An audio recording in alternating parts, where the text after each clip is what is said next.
From Evoke Media, I'm Sabrina Miraj Naeem. With me is Cassia Binkowski, and this is Breaking Glass, a series of conversations with women around the world who are shattering glass ceilings and challenging social norms.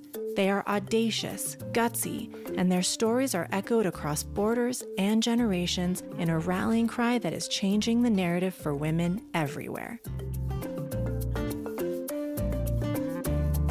Today, we're talking with Matthew Nuriel, aka the Empress Mizrahi, about gender fluidity, gender dysphoria, gender non-binary, and all the ways we need to retrain our brains to deconstruct labels that we are so familiar with. Sabrina, Matthew grew up in London, England, now lives in Los Angeles, California, and has spent their entire life living with tensions between these cultures. Tensions between being a queer child in an Orthodox Jewish school, between the gender non-binary adult experience and the Iranian Jewish community that they're still a part of. We're reflecting on the impact of all of this and how it's shaped them into who they are today. And Matthew also talks to us a lot about the drag that they have become so comfortable with as the Empress Mizrahi, and not just as a separate identity, but really as one and the same person. And Matthew reflects with us about how we need to be more comfortable with our own personal evolutions in different stages of our lives, to not get so married to one phase, to one stage, and that it's healthy and beautiful to evolve into what we feel we need to grow into. Yeah, and I think they challenge us to reflect on the labels and the boxes that we so instinctively put on people, that we so instinctively put on our children, when really our only responsibility as parents is to fully love and accept our children unconditionally for exactly who they are. I think above all else, Matthew challenges us to reflect on that and to rise to that challenge. It was an eye-opening conversation for sure. This was a really educational conversation for us. It was personal, it was deep, it was vulnerable, and we really appreciated how Matthew opened up their past and history and thought process. So take a listen.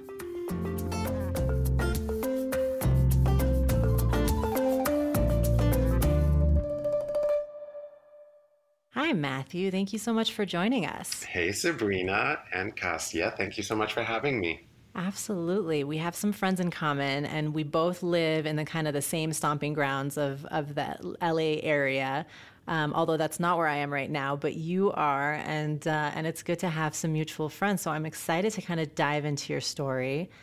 And what we'd like to do is start at the very beginning. Oh, keep going. Keep going. No, I'll spare you.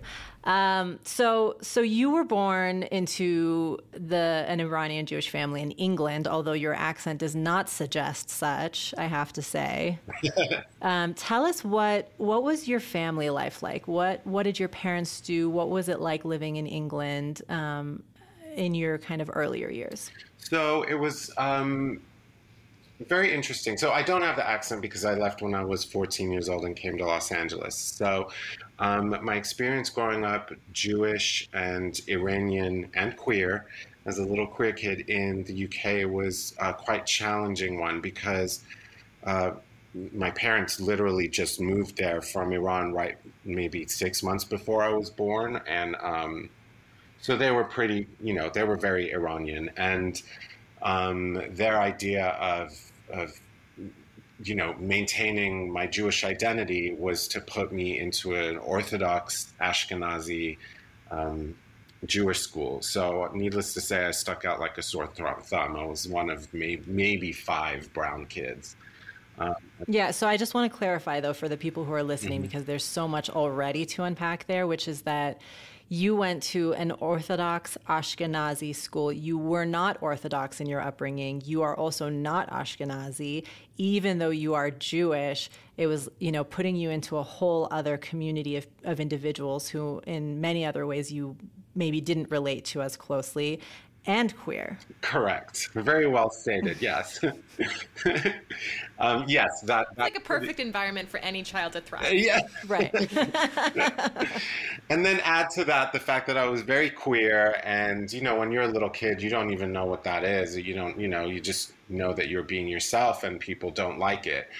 So my parents didn't really know how to handle that. So there was already like from jump, there was like a lot of things that really sort of set me apart from everybody in my environment. So it was difficult. I was put in therapy from the time I was 6 years old, 3 times a week until I was 11 years old. So all of these kinds of things were very challenging. What triggered that, if you don't mind my asking? What was your parents' impetus for that? My mom had discovered therapy, and it sort of became her religion. And uh, you know, no shade to her. I mean, this was her thinking. She thought that was the answer to everything. So when I was coming home from school being bullied, or from being bullied from the neighborhood kids, or getting beat up, or crying and not understanding why I couldn't play with a Barbie doll or whatever, like the answer to that was, well, we need to put him in therapy, because you also have to understand, like in the Iranian mindset in the 80s, like if your kid is gay or if somebody's queer, that's a mental problem. Like that's not normal. So I want to paint that picture a little bit more, because what you said about how your parents had come to the UK just a few months before you were born, that in itself was a huge shift in your family, because they are immigrants in a new country, a Western civilization that maybe they hadn't had so much exposure to. I'm making some assumptions, but this is kind of the Iranian Jewish story that a lot of us have experienced in our families.